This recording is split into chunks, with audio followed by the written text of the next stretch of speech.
The Defiant hung motionless in the center of the Kethvar detention facility, its hull scarred from the battle that had brought it here. Energy dampeners hummed around the human warship, keeping its systems offline while quantum barriers held it suspended in the massive chamber. The aliens thought they had won. They were wrong. Commander David Chen pressed his face against the reinforced viewport of his ready room, studying the alien prison that surrounded his ship. Crystalline walls stretched in all directions, pulsing with bioluminescent patterns that hurt to look at directly. The Kethvar had built this facility to hold the most dangerous criminals in their empire, but they had never held humans before. "Status report, Lieutenant," David said without turning from the window. Emma Rodriguez, his chief engineer, looked up from her jury-rigged console.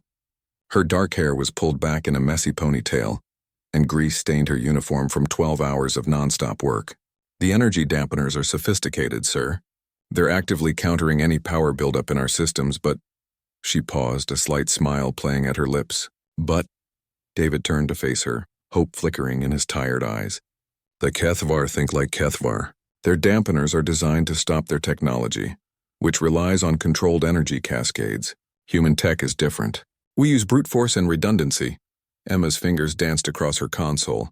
"I've been routing power through the life support systems, creating a feedback loop that's invisible to their sensors. It's slow, but we're building up a charge." David nodded approvingly. This was why he valued Emma so much. Her unconventional thinking had saved them countless times. "How long until we have enough power for a breakout attempt?" 6 hours, maybe 7. "But sir," Emma hesitated. "Even if we get the engines online, those quantum barriers will slice us apart if we try to ram through them." "Who said anything about ramming?" David's grin was predatory. "The Kethvar made one crucial mistake. They think we're just another species to be contained. They don't understand what makes humans dangerous." 3 decks below in the ship's workshop, Ensign Marcus Webb was proving David's point. The young man had spent the last day dismantling everything he could find. Replicators, medical scanners, even the coffee machines. To any observer, it would look like stress-induced destruction. In reality, Marcus was following a plan that only a human mind could conceive. "Magnetic coils from the replicators," he muttered to himself, carefully extracting components, focusing crystals from the medical bay, and these beautiful little capacitors from the coffee dispensers. He held up the tiny components with something approaching reverence. The Kethvar never figured out that humans put the same basic tech in everything. The pieces of Marcus's project were scattered across 3 different workshops, each cache hidden from the Kethvar surveillance systems. No single component would seem threatening, but together they would form something the aliens had never encountered: human improvisation at its finest. Meanwhile, on the bridge, Communications Officer Sarah Kim was working her own brand of magic. The Kethvar had cut off their main communications array, but they had overlooked the ship's internal communication network. Sarah was systematically accessing every speaker, display, and data port throughout the detention facility. "Got it," she whispered, her fingers flying over the controls. "Their security network uses quantum encrypted channels, but their maintenance systems are still running on basic digital protocols. I can't break their encryption, but I can sure as hell give them a headache." David appeared behind her, coffee cup in hand. "What kind of headache, Lieutenant?" Sarah's grin was mischievous. "The kind that comes from having every speaker in a 40-kilometer facility playing human music at maximum volume. I'm thinking death metal should do nicely." "Outstanding. What's our timeline?" "Emma needs 5 more hours for the power buildup.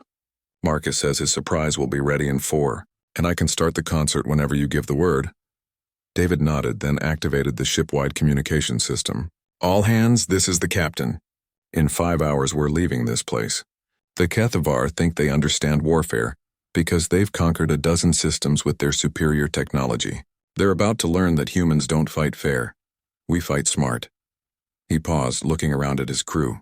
They were tired, outnumbered, and trapped in an alien prison. By any reasonable measure, they should surrender and hope for mercy. But they were human, and humans had never been reasonable. They locked us in here thinking it would break us. Instead, they gave us time to think, time to plan, and time to get angry. That was their first mistake. Their second mistake was underestimating what humans do when we're cornered. 4 hours later, Marcus wheeled his creation onto the bridge. It looked like a cross between a cannon and a sculpture, cobbled together from spare parts and held together with sheer determination. The Kethavar guards watching through their monitors probably dismissed it as human madness. They would learn better soon enough. "Ladies and gentlemen," Marcus announced proudly, "I give you the first human-built quantum resonance disruptor. It won't destroy the barriers, it'll make them forget what they're supposed to contain." Emma looked up from her console, sweat beading on her forehead. "Power reserves at 90% and climbing. Whatever we're doing, we need to do it in the next hour before they notice the energy buildup." David took his position in the captain's chair, every muscle tense with anticipation. "Sarah, start the music. Let's give our hosts a proper human welcome." The detention facility erupted in chaos as 10,000 speakers suddenly blasted Metallica at ear-splitting volume. Emergency lights flashed as confused Kethavar guards tried to locate the source of the cacophony. In the confusion, no one noticed the strange energy readings coming from the human ship. "Marcus, fire your contraption. Emma, the moment those barriers flicker, I want emergency power to the engines." The quantum disruptor hummed to life, sending invisible waves of disruption toward the crystalline walls. For a moment, nothing happened.